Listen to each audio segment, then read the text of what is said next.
اعوذ باللہ من الشیطان الرجیم سورۃ القدر بسم اللہ الرحمن الرحیم انا انزلناہ فی لیلۃ القدر انا بے شک ہم نے، یہ نون الف نا جو ہے یہ بے شک کے ساتھ ہم کا صیغہ لگا ہوا ہے گا۔ دراصل دو نون تھے، ایک انا کا تھا نون زبر، اور ایک نون الف نا ربنا کا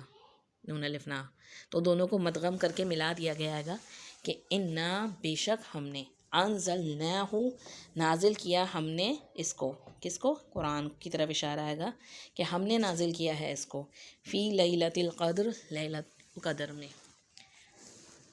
قدر جو ہے اس کا معنی ہوتا ہے اندازہ کرنا، تو یہ کہتے ہیں وہ علم جو اللہ تعالیٰ نے مخلوقات کے بارے میں رکھتا ہے گا، اس کے بارے کو کہا جاتا ہے گا۔ قدر کے ایک معنی تقدیر اور قسمت بھی ہیں، اور ایک عزت و منزلت بھی ہے، اور یہاں دونوں مراد لیے گئے ہیں۔ یعنی قرآن مجید کو ہم کے بارے میں کہا جا رہا ہے کہ ہم نے اس قرآن کو اس رات میں اتارا ہے جو قدر و منزلت کے اعتبار سے ایک بے مثل رات ہے، یا اس رات میں اتارا ہے جو تقدیر ساز ہے، یعنی جس میں تقدیر کے فیصلے کیے جاتے ہیں گے، جیسے کہ سورۃ الدخان میں آتا ہے گا کہ انا انزلناہ فی لیلۃ مبارکہ، آیت نمبر 3 میں، یقیناً ہم نے نازل کیا اس قرآن کو ایک مبارک رات میں، یعنی اس رات کو ایک خاص مبارک رات قرار دیا گیا ہے گا۔ وما ادراک ما لیلۃ القدر، وما اور کیا بتائے، ادراک کیا چیز بتائے تجھ کو، آپ کو کیا چیز سمجھائے،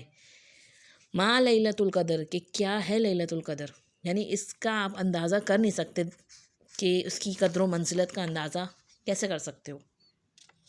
کتنی عالی شان عزت والی یہ رات ہے۔ لیکن اللہ تعالیٰ علیم و قدیر ہے،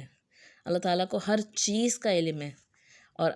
اول سے لے کے آخر تک، زندگی سے لے کے موت تک، برزخ سے لے کے حشر تک کے میدان کے بعد کے حالات سے بھی اللہ تعالیٰ کی واقفیت ہے،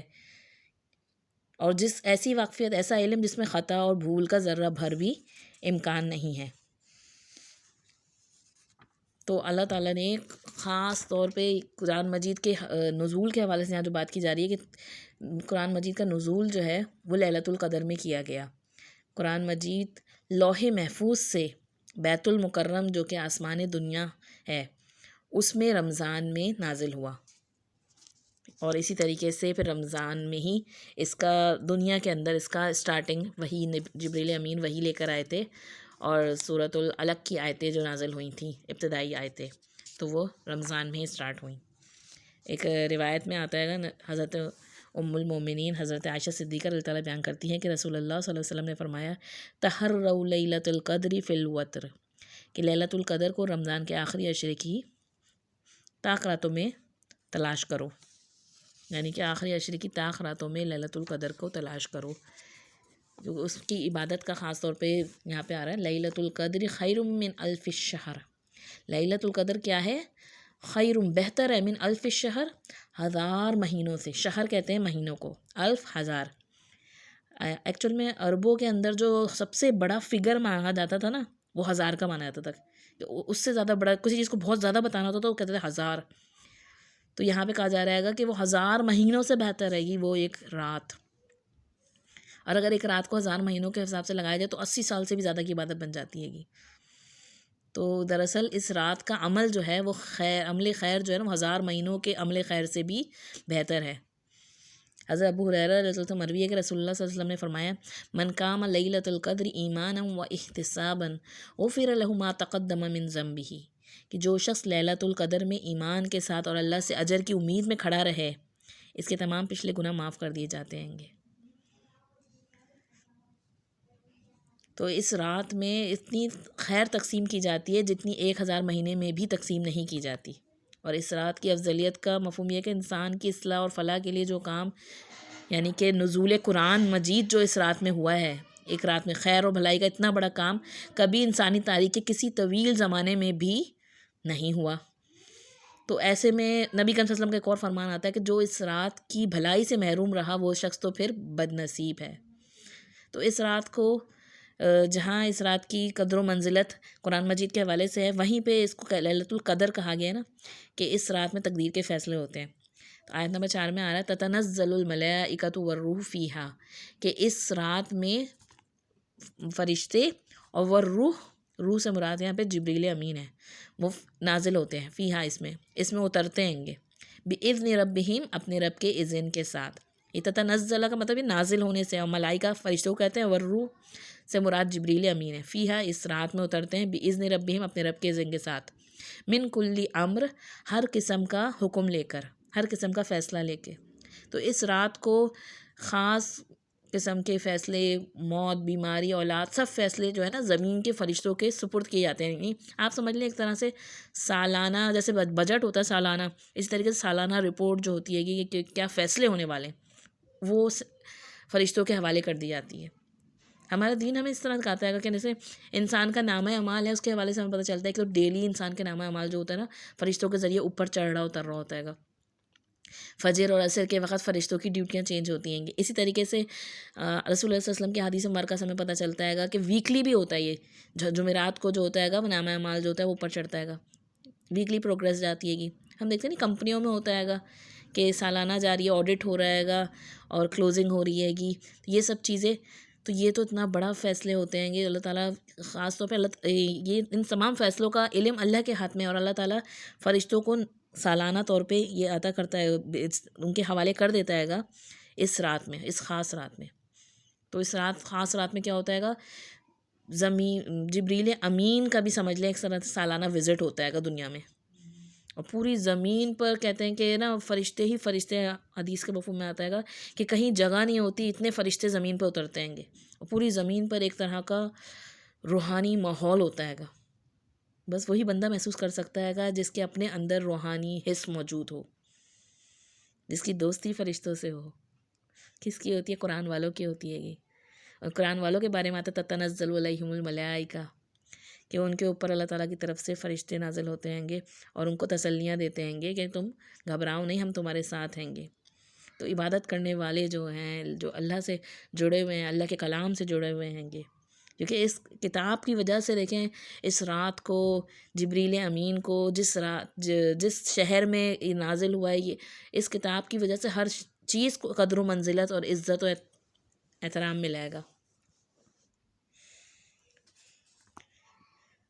تو یہاں آ رہے گا کہ سلام ہی حتی مطلع الفجر، سراسر سلامتی ہوتی ہے گی یہ رات، اور رہتی رات تک طلوع فجر تک۔ ہیا حتی، یہ رات کی طرف، ہیا جو ہے مونس کا صیغہ آئے گا،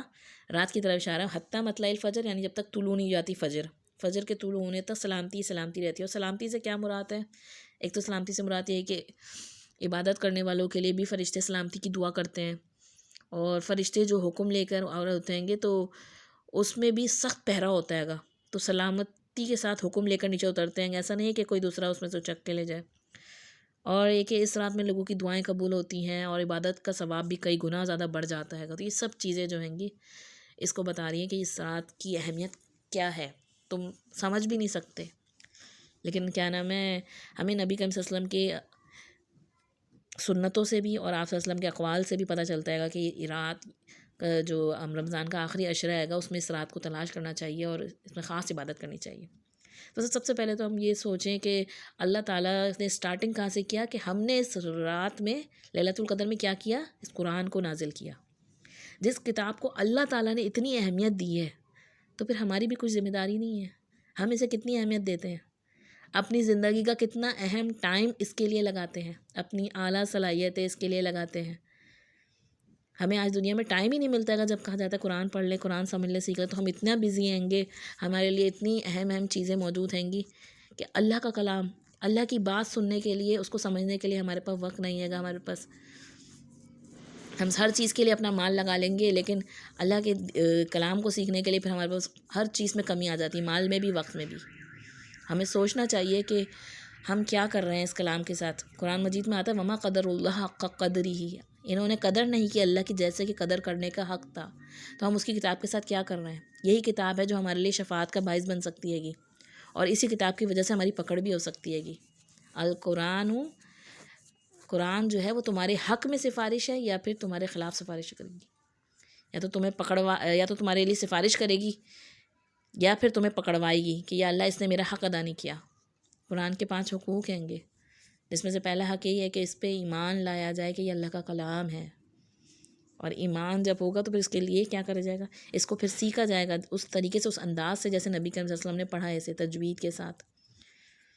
پھر اسے سمجھا جائے گا کہ اس میں کہا کیا جا رہا ہے، اور پھر جو سمجھ میں آ رہا ہے تو اس پہ عمل کیا جائے گا. اور ان دی اینڈ صرف اپنے عمل کی نہیں بلکہ دوسروں کی بھی فکر کی جائے گی، اس کو آگے پھیلایا بھی جائے گا، دوسروں تک بھی اس پیغام کو پہنچایا جائے گا، دوسروں کو بھی اویئر کیا جائے گا کہ دوسرے بھی بچ جائیں، دوسرے بھی اپنے رب کی قدر کریں. تو ہمارے لیے یہ واقعی میں یہ سورت جو ہے گی یہ ہمیں کیا پیغام دے رہی ہے گی کہ اللہ تعالیٰ نے اتنے بہترین رات میں اس قرآن کو نازل کیا ہے گا، اور اس کی کیا قدر و منزلت ہے، تم اس کا احساس نہیں کر رہے ہو. آج ہر کتاب کو، ہر ڈگری کو تم ٹائم دینے کو تیار ہو، ہر چیز کے لیے تم مال، پیسہ، وقت، سال کے سال لگا دیتے ہیں گے. آپ دیکھیں نا کیا ڈگریز کرتے کرتے، لیکن اس قرآن کے لیے ہم تھوڑا سا وقت نکالنے کے لیے بھی تیار نہیں ہیں. اللہ تعالیٰ ہمیں صحیح سمجھ عطا فرمائے، اس قرآن کا حق ادا کرنے والا بنائے. آمین.